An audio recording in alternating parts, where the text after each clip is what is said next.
El Colegio Nacional de Educación a Distancia presenta De barro estamos hechos, de la escritora chilena Isabel Allende. Lectura para octavo año.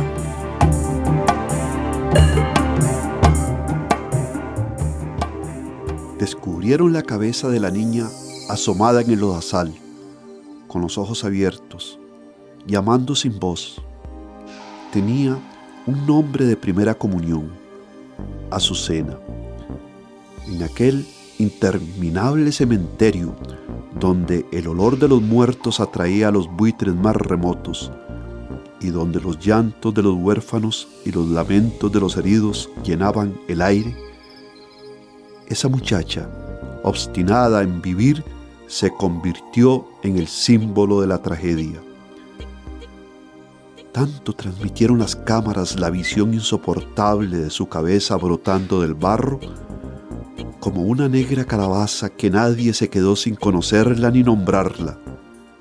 Y siempre que la vimos aparecer en la pantalla, atrás estaba Rolf Carlé, quien llegó al lugar atraído por la noticia, sin sospechar que allí encontraría un trozo de su pasado perdido 30 años atrás.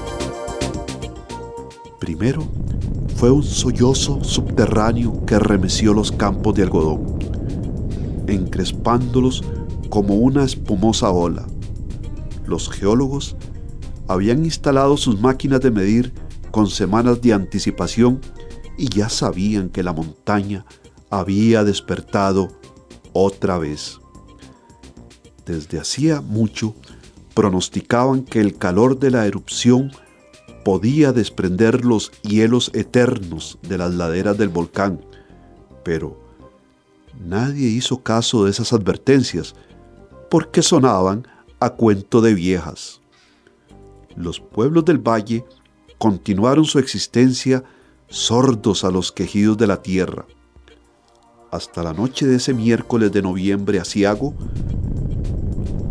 cuando un largo rugido anunció el fin del mundo y las paredes de nieve se desprendieron, rodando en una luz de barro, piedras y agua que cayó sobre las aldeas, sepultándolas bajo metros insondables del vómito telúrico. Apenas lograron sacudirse la parálisis del primer espanto. Los sobrevivientes comprobaron que las casas, las plazas, las iglesias, las blancas plantaciones de algodón, los sombríos bosques del café y los potreros de los toros sementales habían desaparecido.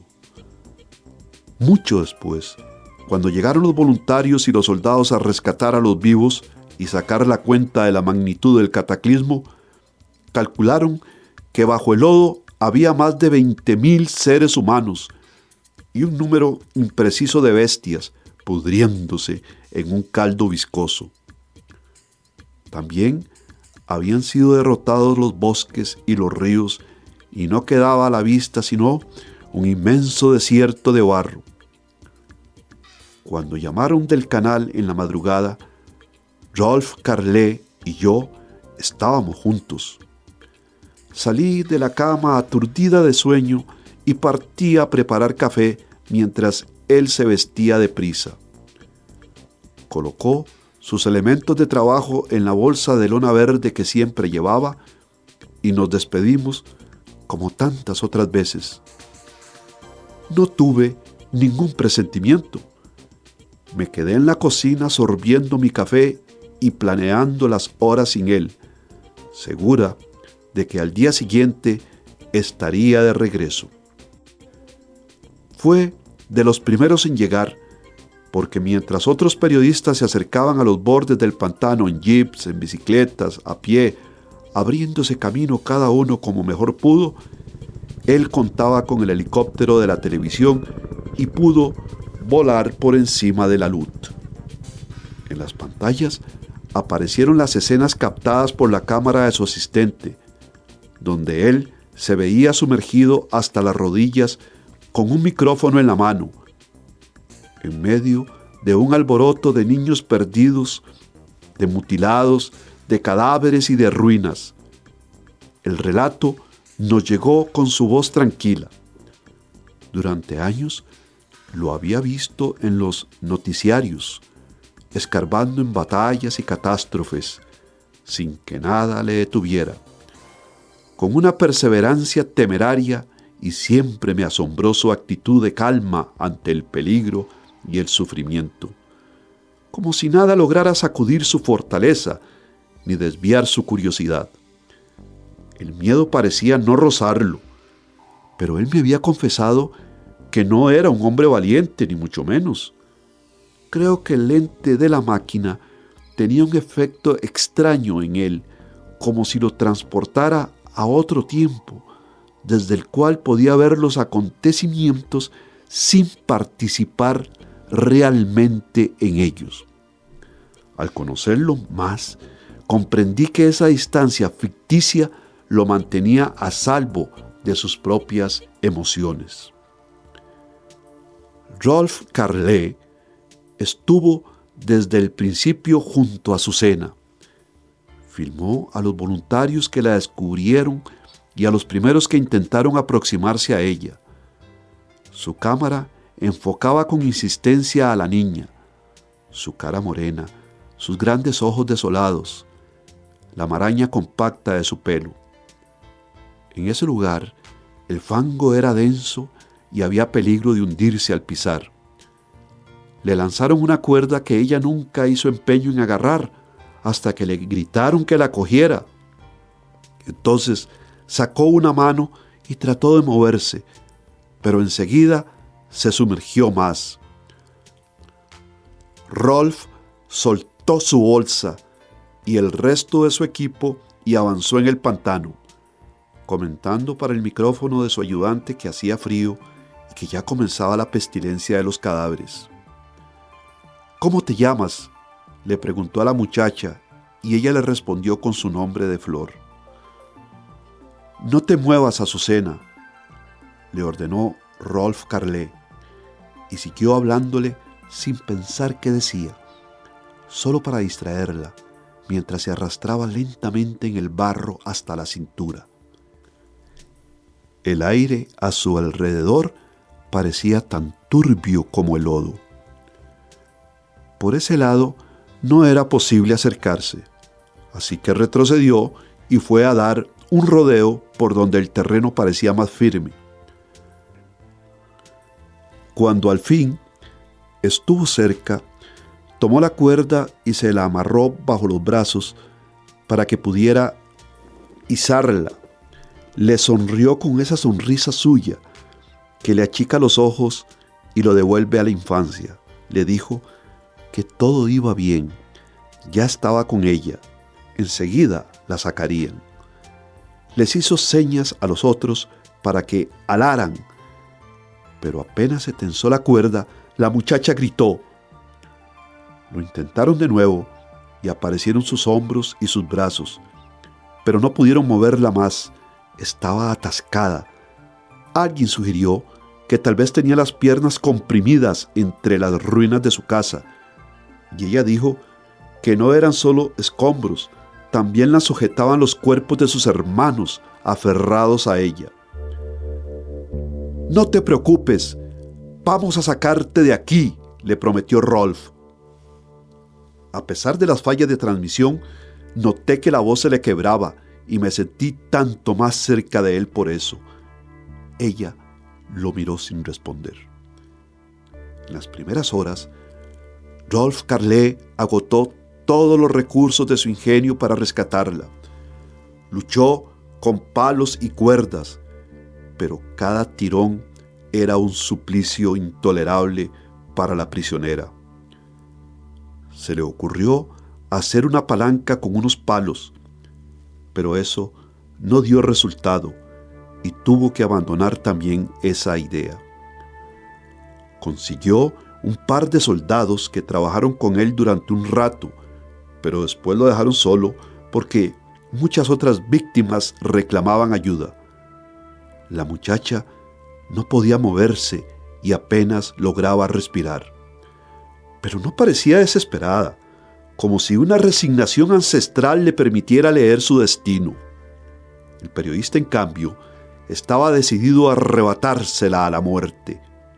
Le llevaron un neumático que colocó bajo los brazos de ella como un salvavidas y luego atravesó una tabla cerca del hoyo para apoyarse y así alcanzarla mejor.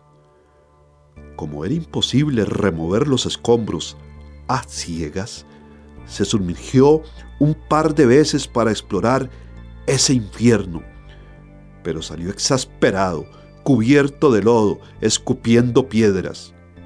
Dedujo que se necesitaba una bomba para extraer el agua y envió a solicitarla por radio. Pero volvieron con el mensaje de que no había transporte y no podían enviarla hasta la mañana siguiente. «No podemos esperar tanto», reclamó Rolf Carlé, pero en aquel zafarrancho nadie se detuvo a compadecerlo.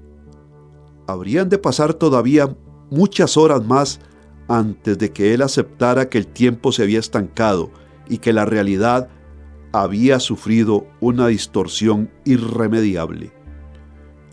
Un médico militar se acercó a examinar a los niños y afirmó que su corazón funcionaba bien y que si no se enfriaba demasiado, podría resistir esa noche.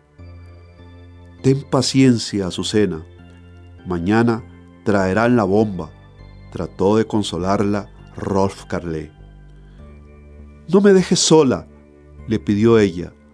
«No, claro que no». Les llevaron café y él se lo dio a la muchacha sorbo a sorbo. El líquido caliente la animó y empezó a hablar de su pequeña vida, de su familia y de la escuela, de cómo era ese pedazo de mundo antes de que reventara el volcán. Tenía 13 años y nunca había salido de los límites de su aldea. El periodista, sostenido por un optimismo prematuro, se convenció de que todo terminaría bien. Llegaría la bomba, extraerían el agua, quitarían los escombros y Azucena sería trasladada en helicóptero a un hospital, donde se repondría con rapidez y donde él podría visitarla llevándole regalos. Pensó que ya no tenía edad para muñecas y no supo qué le gustaría, tal vez un vestido. «No entiendo mucho de mujeres», concluyó divertido, calculando que había tenido muchas en su vida, pero ninguna le había enseñado esos detalles. Para engañar las horas, comenzó a contarle sus viajes y sus aventuras de cazador de noticias, y cuando se le agotaron los recuerdos, echó mano de la imaginación para inventar cualquier cosa que pudiera distraerla. En algunos momentos, ella dormitaba, pero él seguía hablándole en la oscuridad para demostrarle que no se había ido y para vencer el acoso de la incertidumbre. Esa fue una larga noche. A muchas millas de allí, yo observaba en una pantalla a Rolf Carlé y a la muchacha. No resistí la espera en la casa y me fui a la televisión nacional, donde muchas veces pasé noches enteras con él editando programas. Así estuve cerca suyo y pude asomarme a lo que vivió en esos 3 días definitivos. Acudí a cuanta gente importante existe en la ciudad, a los senadores de la República, a los generales de las Fuerzas Armadas, al embajador norteamericano y al presidente de la Compañía de Petróleos, rogándole por una bomba para extraer el barro, pero solo obtuve vagas promesas. Empecé a pedirle con urgencia por radio y televisión a ver si alguien podía ayudarnos. Entre llamadas, corría al centro de recepción para no perder las imágenes del satélite que llegaban a cada rato con nuevos detalles de la catástrofe. Mientras los periodistas seleccionaban las escenas de más impacto para el noticiario, yo buscaba aquellas donde aparecía el pozo de Azucena. La pantalla reducía el desastre a un solo plano y acentuaba la tremenda distancia que me separaba del Rolf Carlé. Sin embargo, Yo estaba con él. Cada padecimiento de la niña me dolía como a él. Sentía su misma frustración, su misma impotencia. Ante la imposibilidad de comunicarme con él, se me ocurrió el recurso fantástico de concentrarme para alcanzarlo con la fuerza del pensamiento y así darle ánimo. Por momentos me aturdía en una frenética e inútil actividad. A ratos me agobiaba la lástima y me echaba a llorar. Y otras veces me vencía el cansancio y creía estar mirando por un telescopio la luz de una estrella muerta hace 1.000.000 de años.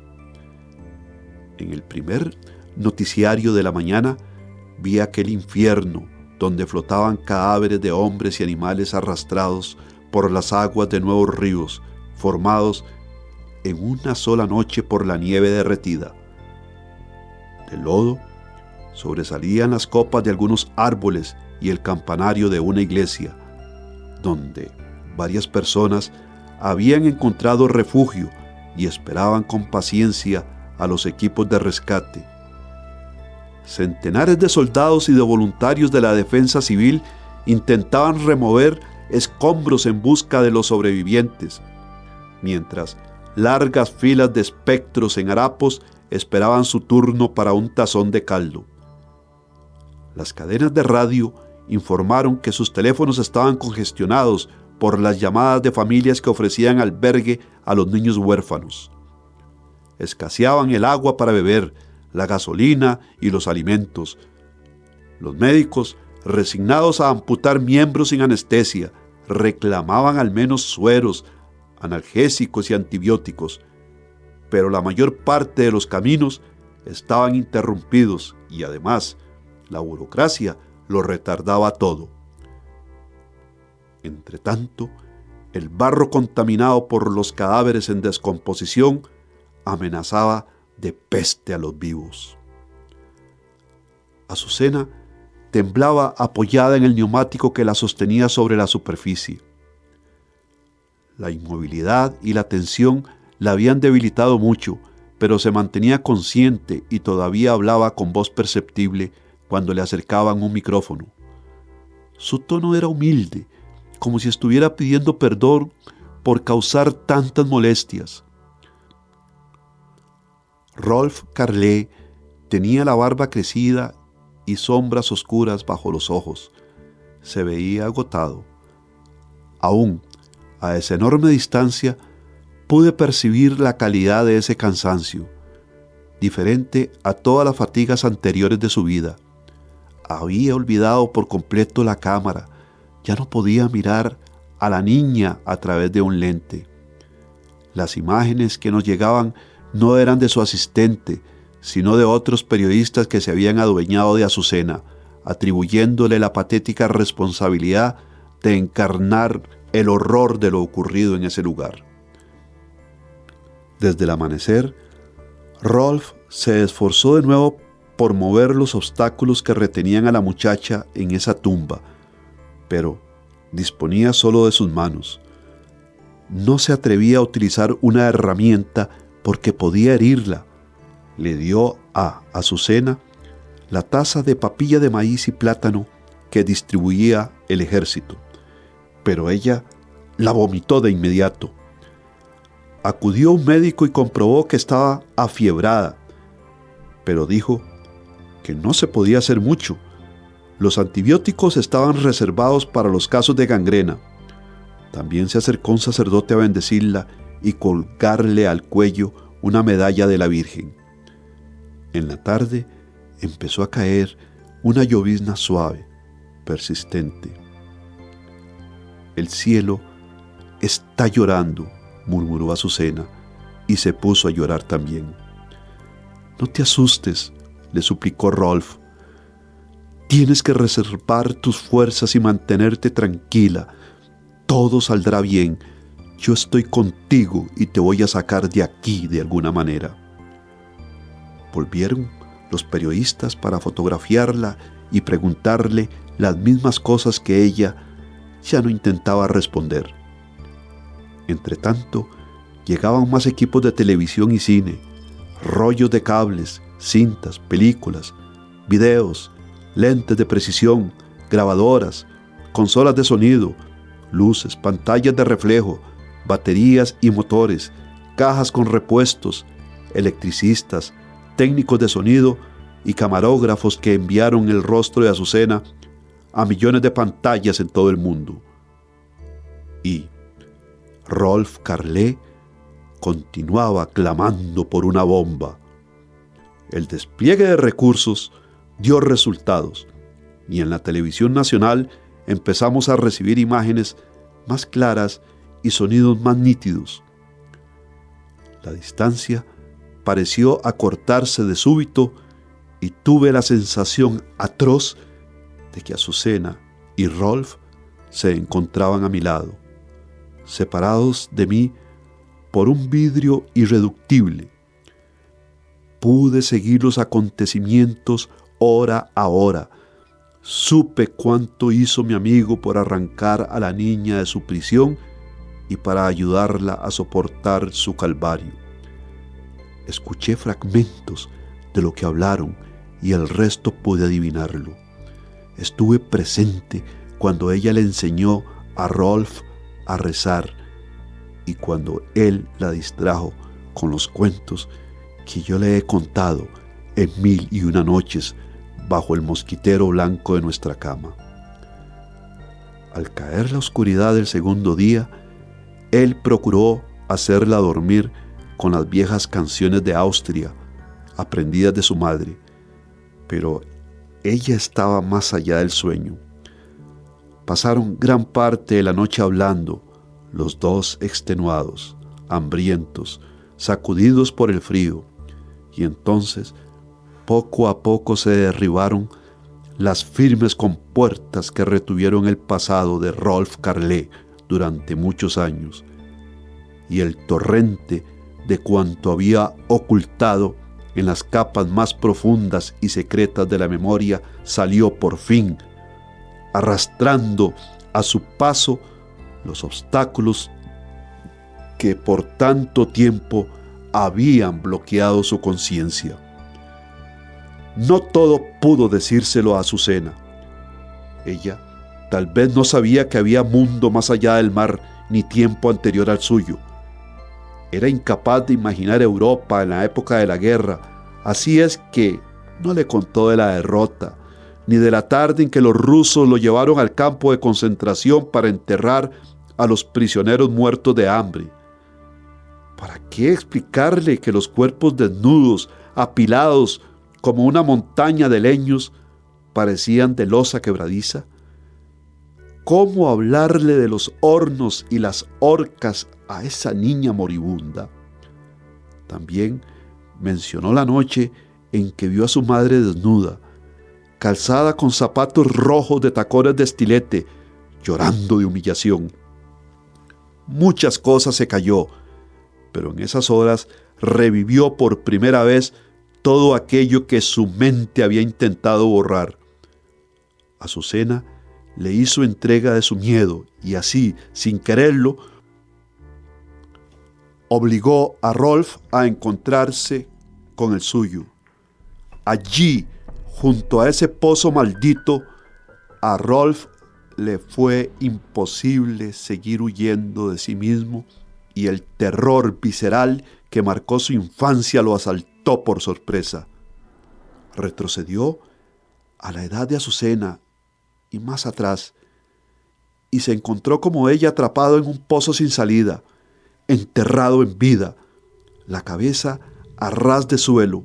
Vio juntos a su cara las botas y las piernas de su padre, quien se había quitado la correa de la cintura y la agitaba en el aire con un silbido inolvidable de víbora furiosa.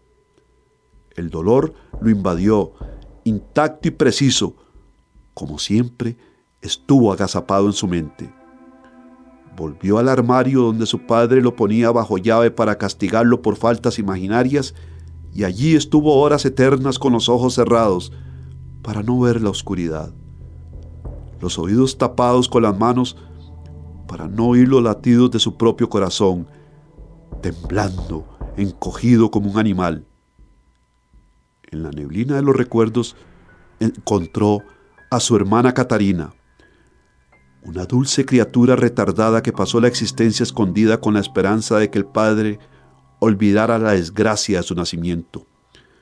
Se arrastró junto a ella bajo la mesa del comedor y allí, ocultos tras un largo mantel blanco, los dos niños permanecieron abrazados, atentos a los pasos y a las voces. El olor de Catarina le llegó mezclado con el de su propio sudor, con los aromas de la cocina, ajo, sopa, pan recién horneado y con un hedor extraño de barro podrido. La mano de su hermana en la suya, su jadeo asustado, el roce de su cabello salvaje en las mejillas, la expresión cándida de su mirada. Catarina, Catarina surgió ante él flotando como una bandera, envuelta en el mantel blanco, convertida en mortaja, y pudo por fin llorar su muerte y la culpa de haberla abandonado. Comprendió entonces que sus hazañas de periodista, aquellas que tantos reconocimientos y tanta fama le habían dado, eran solo un intento de mantener bajo control su miedo más antiguo. Mediante la treta de refugiarse detrás de un lente a ver si así la realidad le resultaba más tolerable. Enfrentaba riesgos desmesurados como ejercicio de coraje, entrenándose de día para vencer los monstruos que lo atormentaban de noche. Pero había llegado el instante de la verdad y ya no pudo seguir escapando de su pasado. Él era Azucena. Estaba enterrado en el barro. Su terror no era la emoción remota de una infancia casi olvidada. Era una garra en la garganta. En el sofoco del llanto se le apareció su madre, vestida de gris y con su cartera de piel de cocodrilo apretada contra el regazo, tal como la viera por última vez en el muelle, cuando fue a despedirlo al barco en el cual se embarcó para América. No venía a secarle las lágrimas, sino a decirle que cogiera una pala, porque la guerra había terminado y ahora debían enterrar a los muertos. «No llores, ya no me duele nada. Estoy bien», le dijo Azucena al amanecer. «No lloro por ti, lloro por mí, que me duele todo», sonrió Rolf Carlé. En el Valle del Cataclismo comenzó el tercer día con una luz pálida entre nubarrones. El presidente de la República se trasladó a la zona y apareció en traje de campaña para confirmar que era la peor desgracia de este siglo. El país estaba de duelo. Las naciones hermanas habían ofrecido ayuda. Se ordenaba estado de sitio. Las fuerzas armadas serían inclementes, fusilarían sin trámites a quien fuera sorprendido robando o cometiendo otras fechorías. Agregó que era imposible sacar todos los cadáveres ni dar cuenta de los millares de desaparecidos, de modo que el valle completo se declaraba camposanto y los obispos vendrían a celebrar una misa solemne con las almas de las víctimas.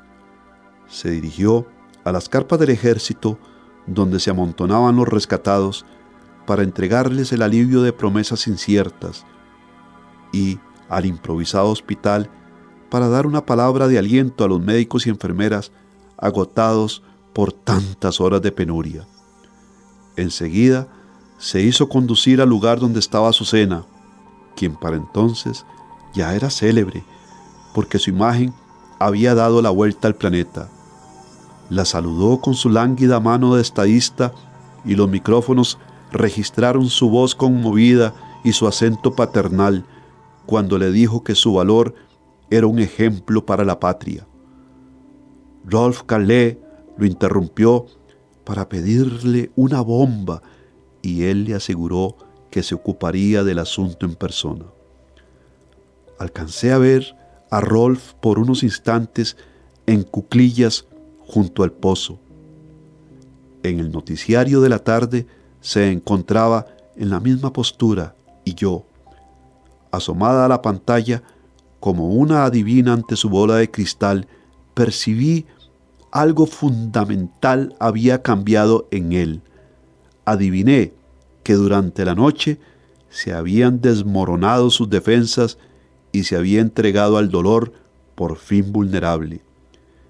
Esa niña tocó una parte de su alma a la cual él mismo no había tenido acceso y que jamás compartió conmigo. Rolf quiso consolarla y fue Azucena quien le dio consuelo a él. Me di cuenta del momento preciso en que Rolf dejó de luchar y se abandonó al tormento de vigilar la agonía de la muchacha. Yo estuve con ellos 3 días y 2 noches, espiándolos al otro lado de la vida. Me encontraba allí cuando ella le dijo que en sus 13 años nunca un muchacho la había querido y que era una lástima irse de este mundo sin conocer el amor. Y él le aseguró que la amaba más de lo que jamás podría amar a nadie, más que a su madre y a su hermana, más que a todas las mujeres que habían dormido en sus brazos, más que a mí, su compañera, que daría cualquier cosa por estar atrapado en ese pozo en su lugar, que cambiaría su vida por la de ella. Y vi cuando se inclinó sobre su pobre cabeza y la besó en la frente, agobiado por un sentimiento dulce y triste que no sabía nombrar.